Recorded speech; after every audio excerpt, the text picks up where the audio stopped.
Bienvenue à l'heure de la bonne nouvelle. Aujourd'hui, nous poursuivons notre série d'émissions sur les traces du plus grand personnage de l'histoire. François, Jean-Pierre et Gaston vont nous faire découvrir un autre lieu riche en histoire dans le beau pays d'Israël, soit la piscine de Bethesda. C'est dans ce lieu qu'un homme a fait une rencontre extraordinaire avec le Christ. Une rencontre qui a tout changé, qui a fait toute la différence, puisqu'il a été guéri. Et vous, croyez-vous aux guérisons? Est-ce que vous croyez au miracle? Oui. Et pourquoi? Ah oui, je crois au miracle. Moi-même, je suis un enfant du miracle. Je crois au miracle. Pas vraiment, non. Je te dirais, je crois à la force humaine et à tout ce qu'on est capable de faire, mais je crois pas vraiment au miracle. J'aurais plus tendance à dire que s'il y a quelque chose d'extraordinaire qui arrive, ben, c'est parce qu'on a travaillé pour. Qu'on est plus l'instigateur du miracle. Oui, je crois au miracle parce qu'on a des preuves de tout ça. Oui, tout se peut dans la vie. Tout peut arriver. Non, j'y crois pas. Pas tellement, je pense. Non, je suis très réaliste, alors je suis très sceptique, alors je ne pense pas tellement, non. Là, naturellement, de nos jours, je sais pas s'il doit s'en passer encore, mais c'est pas trop là. Ici à Jérusalem, François, c'est intéressant quand même de visiter les endroits qui sont relatés dans les évangiles concernant la présence de Jésus à Jérusalem. Mais après 2000 ans d'histoire, avec les reconstructions byzantines et toutes les guerres qui se sont produites, les reconstructions, c'est pas tout à fait facile de retrouver l'endroit dont on a rêvé lorsqu'on a lu les Écritures la première fois. C'est un peu différent, mais on peut quand même, à la rigueur, s'imaginer dans quel état ça pouvait être. Ouais. C'est ça. Une chose un peu dommage, je trouve, c'est qu'il y a plusieurs lieux qui se réclament des mêmes événements. Tu sais, comme j'ai compris que Marie, elle serait née à 4 places différentes. Là. C'est sûr que c'est pas évident de tout mettre ça en place. Sauf que ici, c'est clair qu'on est sur les lieux de la piscine de Bethesda, qui est à l'intérieur du monastère de Sainte-Anne. Elle-même située au nord-est de la ville de Jérusalem. Une tradition affirme que c'est près de cet endroit qu'Anne aurait donné naissance à Marie, la mère de Jésus. Les fouilles archéologiques à cet endroit ont mis à jour 2 grands bassins qui sont vraisemblablement les 2 piscines construites au 8e et au 3e siècle avant Jésus-Christ. De plus, les arches et les colonnades qui ont été déterrées semblent clairement correspondre à la description présentée par Jean dans le chapitre 5 et le verset 2, là où le Seigneur Jésus a opéré une grande délivrance. Or, à Jérusalem, près de la porte des brebis, il y a une piscine qui s'appelle en hébreu Bethesda et qui a 5 portiques. Sous ces portiques étaient couchés en grand nombre des malades, des aveugles, des boiteux, des paralytiques, qui attendaient le mouvement de l'eau, car un ange descendait de temps en temps dans la piscine et agitait l'eau. Et celui qui y descendait le premier, après que l'eau avait été agitée, était guéri, quelle que fût sa maladie. Là se trouvait un homme malade depuis 38 ans. Jésus, l'ayant vu couché et sachant qu'il était déjà malade depuis longtemps, lui dit « Veux-tu être guéri ?» Le malade lui répondit, « Seigneur, je n'ai personne pour me jeter dans la piscine quand l'eau est agitée, et pendant que j'y vais, un autre descend avant moi. » « Lève-toi, lui dit Jésus, prends ton lit et marche. » Aussitôt, cet homme fut guéri, prit son lit et marcha. Ce passage commence en nous disant que à Jérusalem, près d'une porte, la porte se trouve juste derrière moi, se trouve une piscine, la piscine de Bethesda. Piscine qui s'appelle en hébreu Bethesda. Cette piscine de Bethesda, elle est située juste derrière ce mur ici, à ma droite. Et cette piscine, à l'époque de Jésus, était une espèce de grande salle d'attente pour des gens vraiment amochés. Les gens qui se retrouvaient dans cette piscine étaient des gens qui étaient aveugles, des malades, des paralytiques, des gens en réalité qui étaient exclus du temple. Ces gens-là n'avaient pas accès au temple, donc c'était des parias. Et aussi, dans cette piscine, il y avait une espèce de superstition qui disait que de temps à autre, un ange venait faire bouger l'eau et la première personne qui descendait dans l'eau après que l'ange ait fait bouger l'eau était guérie. Quand Jésus est entré dans la piscine, ses regards se sont portés sur probablement l'homme le plus mal en point qui était dans cette piscine. Jésus a vu un homme qui était là, qui était malade depuis 38 ans. Et la chose la plus drôle, c'est que Jésus va demander à cet homme, « Veux-tu être guéri? » D'une manière toute évidente, s'il est là, c'est qu'il veut être guéri. Et la réponse de cet homme démontre jusqu'à quel point cet homme était dans un immense désespoir. Il a dit à Jésus, « Je n'ai personne. » En plus d'être paralysé, en plus d'être malade, couché sur sa civière, il était aussi abandonné. C'était vraiment l'homme avec le plus grand désespoir qui se trouvait dans la piscine de Bethesda. Et là, Jésus va lui dire quelque chose de vraiment incroyable. Jésus va le regarder droit dans les yeux, il va simplement lui dire « Prends ton lit et marche ». Cet homme qui attend depuis 38 ans d'être libéré, d'être guéri, dans cette eau, ça n'est jamais venu, mais la présence de Jésus ce jour-là a fait toute la différence dans sa vie. Il a pris son lit, il est sorti et il a marché. Il était guéri. Pour lui, dorénavant, s'ouvrait une vie entièrement nouvelle. Il ne vivrait plus jamais comme il a vécu jusqu'à maintenant. Il était guéri. Quand Jésus a passé dans la vie de cet homme, sa vie a été transformée. J'aimerais vous dire que si Jésus a pu guérir cet homme qui était dans le plus profond de tous les désespoirs, il peut aussi vous sortir de votre désespoir. Jésus est le seul qui peut complètement transformer votre vie. Mais pour ce faire, vous devez venir à lui. Vous devez le recevoir comme votre Sauveur et votre Seigneur. Pourquoi, alors que vous écoutez cette émission, pourquoi aujourd'hui ne pas expérimenter la véritable miséricorde? Parce que Bethesda veut dire « maison de miséricorde ». Mais quand Jésus n'est pas dans la maison de miséricorde, il n'y a pas de miséricorde. Venez à Christ maintenant, recevez-le et vous allez voir, vous allez expérimenter la puissance qu'il a pour vous donner une vie complètement nouvelle. Comme on vient de l'entendre de notre ami Jean-Pierre, le Seigneur aujourd'hui est le seul qui peut vraiment changer les choses dans votre vie. Sans doute que vous êtes souvent posé la question à savoir comment est-ce que je peux savoir que je suis pardonné? Comment est-ce que je peux savoir que je suis véritablement sauvé? Jésus vous pose la question aujourd'hui. Veux-tu être pardonné? Veux-tu être sauvé? Quelle sera votre réponse? Vous pourriez, dans une simple prière, vous courber devant le Seigneur et puis lui dire, « Seigneur, je veux avoir la certitude que je suis pardonné, que je suis véritablement sauvé. » Le Seigneur est le seul qui peut répondre comme il a fait avec justement ce paralytique, le seul qui peut répondre à votre besoin. Et puis si aujourd'hui vous êtes prête à faire cette prière devant le Seigneur, puis lui demander de vous prendre en main, puis de vraiment changer les choses dans votre vie, bien, cher ami, acceptez Jésus comme votre Sauveur présentement. Que le Seigneur vous aide à le faire pour sa plus grande gloire, puis pour justement le bonheur puis la paix que vous avez besoin dans votre vie. Voulez-vous être guéri? Voulez-vous être pardonné? Telle est l'invitation que nos 3 évangélistes vous ont faite. J'aimerais maintenant vous inviter à nous contacter pour recevoir de la littérature gratuite ou aussi pour commander le coffret DVD de la série 2013 pour poursuivre votre démarche personnelle. Voici nos coordonnées. L'heure de la bonne nouvelle, casier postal 26006, Trois-Rivières, Québec, G8Y7M1 ou par téléphone au 1-866-509-1319 ou encore par courriel à info@hbn.ca.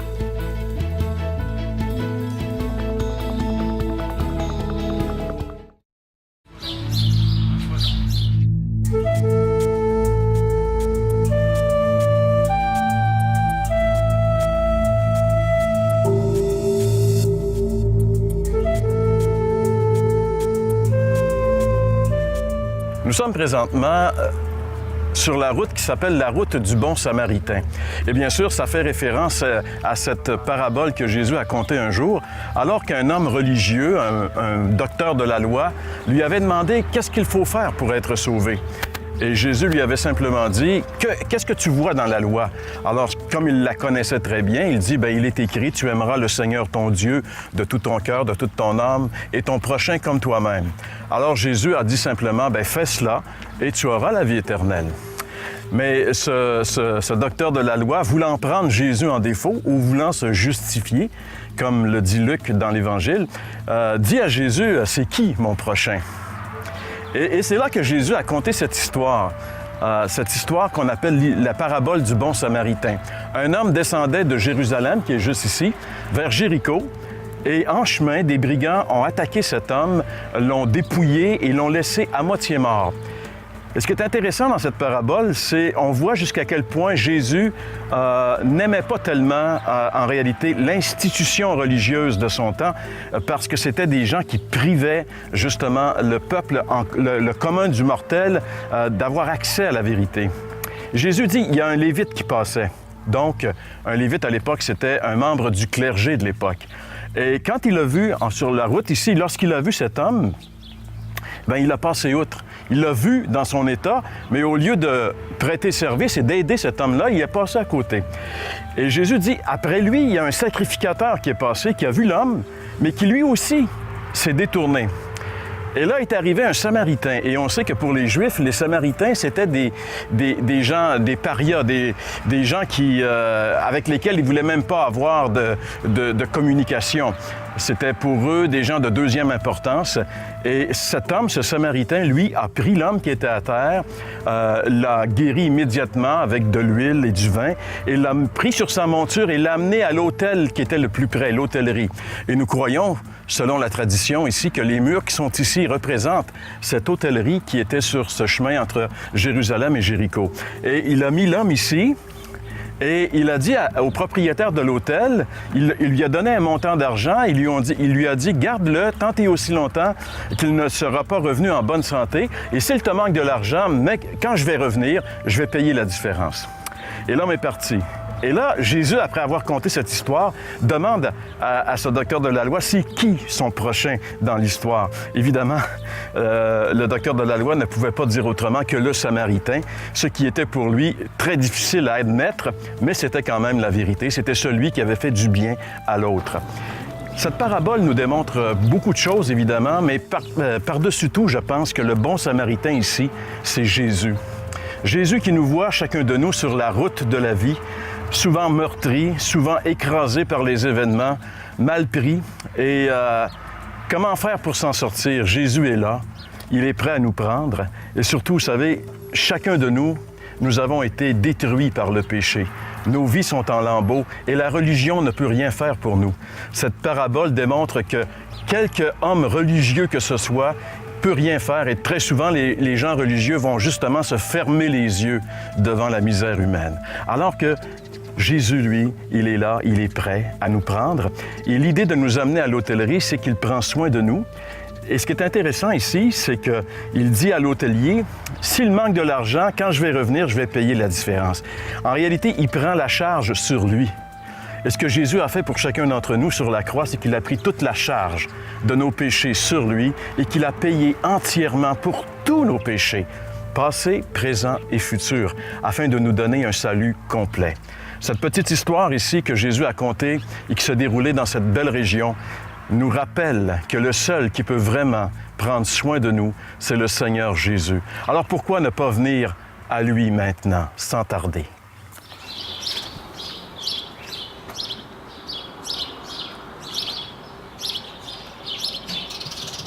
Bonjour Christine Desmarais. Salut François. Tu es là aujourd'hui avec nous pour raconter ton témoignage à l'heure de la bonne nouvelle. Oui. On t'écoute, ma chère. Moi, je viens d'une famille catholique non pratiquante. On ne parlait pas de Dieu à la maison du tout. Donc, je me suis fait un peu une image du Dieu que je voulais, en fait, là, les croyances qui m'inspiraient. Et j'étais quelqu'un qui était très triste étant jeune, très malheureuse. J'ai toujours été très solitaire et souffrais beaucoup de solitude. J'avais de la misère à rentrer en communication avec les gens. Et très tôt dans mon adolescence, j'ai commencé à avoir des idées suicidaires. Je buvais de l'alcool pour essayer d'être mieux dans ma peau. J'ai pris de la drogue assez jeune. Et j'ai commencé à consulter des psychologues parce que je savais pas comment faire pour être mieux dans ma peau.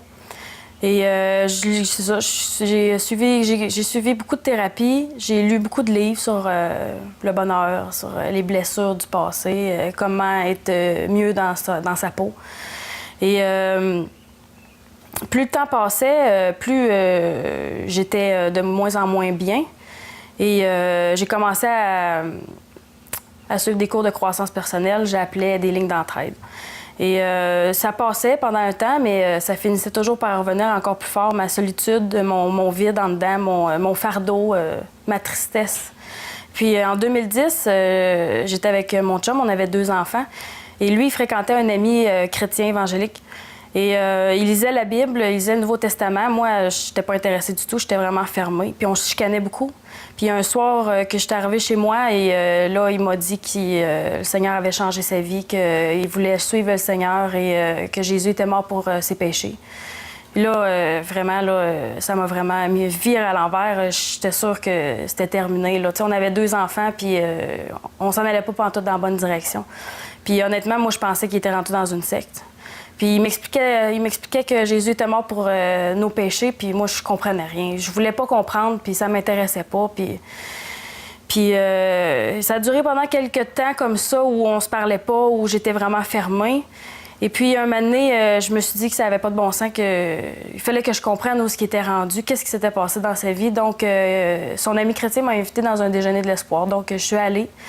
Et sur les tables, on pouvait cocher pour avoir un cours biblique. Donc, j'ai coché pour avoir un cours biblique, pour savoir qu'est-ce qui s'était passé dans la vie de mon conjoint. Je voyais qu'il était de plus en plus transformé, mais je comprenais pas ce qu'il me disait, puis on chicanait tout le temps. Puis, fait que je vais aller voir par moi-même qu'est-ce qui se passe. T'sais. Fait que le cours a commencé, et puis là, plus le cours avançait, plus je comprenais l'œuvre du Seigneur Jésus à la croix. Et là, je savais plus où m'en aller. J'étais tourmentée. Je comprenais ce que Jésus avait fait pour moi, mais je voulais pas lâcher ma vie. Je voulais pas abandonner mon contrôle. J'essayais de garder un peu de moi-même, ma nature pécheresse, si on veut, qui voulait garder le contrôle. Puis en même temps, je voulais suivre le Seigneur Jésus. Puis là, j'avais peur de mourir et je luttais constamment, jour et nuit. Et puis là, le vendredi, le 13 août 2010, à 5 heures du matin, je me suis levée. Et là, j'étais brûlée de lutter constamment entre vouloir le suivre et les jugements des gens, qu'est-ce que les gens allaient penser, où est-ce qu'on était rendu. Et là, j'ai demandé au Seigneur, je dis là, Seigneur, j'abandonne la lutte. Je veux vraiment te suivre. Je sais pas dans quoi je m'embarque. Je connais pas grand-chose, mais je veux te donner ma vie parce que là, je suis vidée. Puis je sais plus où je m'en vais, puis je veux te suivre. C'est ça, je veux te suivre. Puis là, je me suis tellement sentie bien après, là. C'était comme si, enfin, j'avais trouvé le bon chemin. Avec toutes les choses que j'avais essayées pour me faire passer la pilule pour être mieux dans ma peau, j'avais trouvé le bon chemin. Il fallait que je suive le Seigneur Jésus. Puis aujourd'hui, je suis mariée avec mon conjoint. On a 3 enfants dans le Seigneur, puis c'est tellement une bénédiction qu'on soit les 2 sauvés, qu'on soit avec le Seigneur. Puis ma foi grandit de jour en jour et c'est tellement merveilleux ce qu'il nous apporte dans notre vie. Et je souhaite ça à tout le monde. Merci beaucoup, Christine, pour ce témoignage. Ça fait plaisir.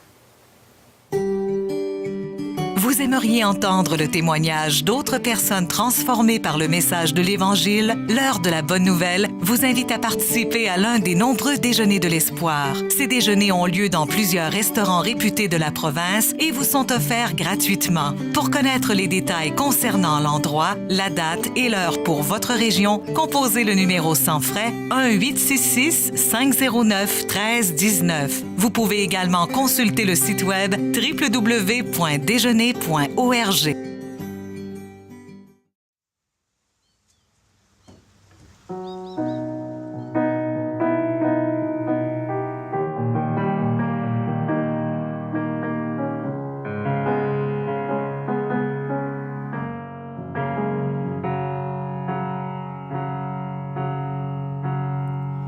Tu pries le ciel pour qu'il t'apporte de plus beaux jours.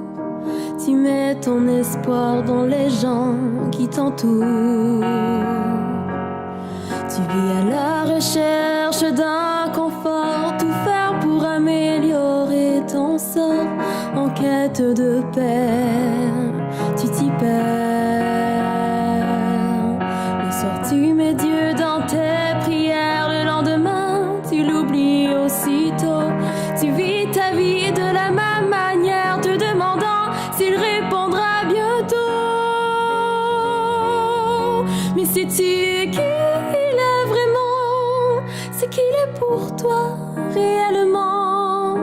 Quelle place occupe-t-il dans ta vie?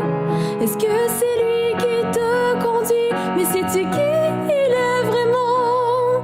C'est qu'il est pour toi réellement. Allez, regarde autour de toi, ouvre les yeux.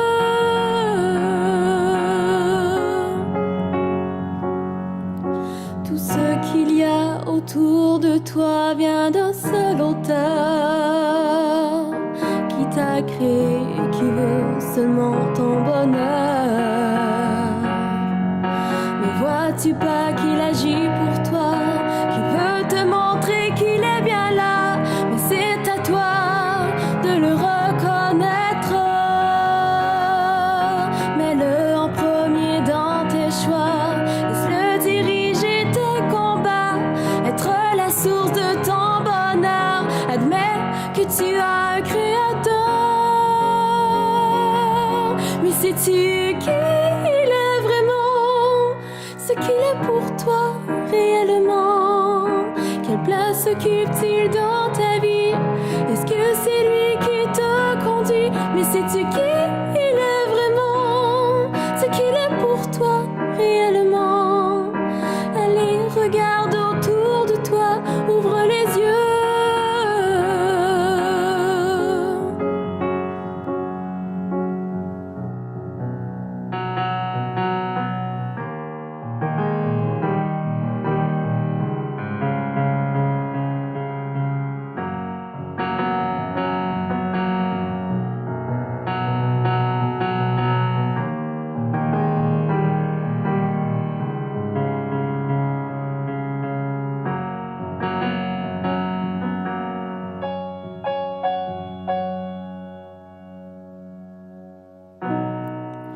Mais qu'attends-tu de lui?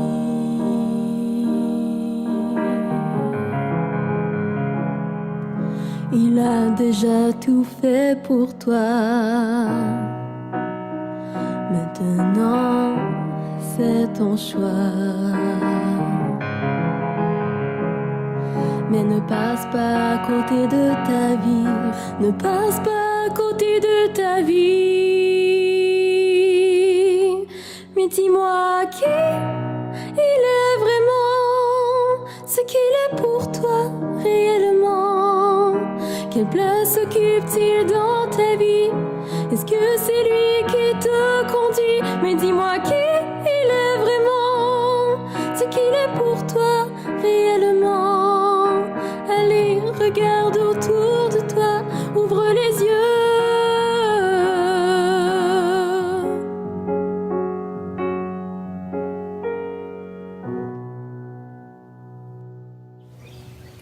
Je vous invite aujourd'hui de venir à Jésus, d'implorer sa grâce, parce qu'il est prêt aujourd'hui de nous pardonner, de nous purifier, de nous libérer non seulement de nos péchés, de nos démons, mais aussi de notre culpabilité, parce que chacun d'entre nous, on est coupable. Dieu est un Dieu saint, Dieu est un Dieu juste, et nous devons un jour faire face à la musique. Et si vous venez aujourd'hui à lui, si vous prenez votre culpabilité, vous l'apportez au pied de la croix, au pied du Seigneur Jésus, c'est là que lui peut nous pardonner. La Bible dit qu'il a pris sur lui nos péchés, nous rachetant de nos péchés. Alors, si vous voulez être délivré de cette culpabilité, venez à lui. Tel que vous êtes, faites-le maintenant. Dans une simple prière, reconnaissez votre culpabilité. Reconnaissez que vous êtes pris avec toutes sortes de démons qui vous rendent la vie impossible. Et implorez son pardon, sa délivrance. C'est ce qu'il veut pour chacun d'entre nous. François, nous sommes juste en face du mont des Oliviers, cette montagne qui a tellement d'importance dans le Nouveau Testament. C'est un endroit qui était privilégié de Jésus. Jésus a passé tellement de temps sur cette montagne. Et chose intéressante, il a circulé continuellement sur la route que nous voyons ici, parce que juste de l'autre côté de la montagne, il y a la petite ville, le petit village de Béthanie, où Jésus, lorsqu'il venait à Jérusalem, c'est là qu'il restait, c'est là qu'il demeurait, chez Marthe, Marie et Lazare, ses amis. Donc, c'est certain qu'il a passé très, très souvent ici sur Quand il était à Jérusalem, c'est ici. Il y a aussi le mont des Oliviers, sur lequel le Seigneur Jésus a pleuré sur Jérusalem. Il y a Gethsémani, où le Seigneur a anticipé la croix. Et une semaine avant la croix, justement, quand le Seigneur Jésus est venu sur un âne, eh bien, c'est de cette montagne des Oliviers qu'il venait pour entrer derrière nous dans ses portes, dans la ville de Jérusalem. Le mont des Oliviers s'élève à 80 mètres au-dessus de la ville de Jérusalem. Il est situé sur le flanc est de la ville. C'était souvent un lieu de retraite et de repos pour le Seigneur Jésus-Christ et ses apôtres. Aussi, de nombreux événements bibliques se sont déroulés sur cette montagne. Entre autres, c'est ici que Jésus a pleuré sur la ville de Jérusalem à cause de son incrédulité. L'endroit même où cet événement a eu lieu s'appelle traditionnellement Dominus Flevit, du latin, qui signifie « Le Seigneur pleura ». Voilà, c'est déjà ce qui conclut notre émission. Je vous remercie d'avoir été là et continuez de nous écrire, de communiquer avec nous par les réseaux sociaux, par Facebook ou encore par Twitter. Et on se dit à la semaine prochaine pour une autre émission de l'heure de la bonne nouvelle.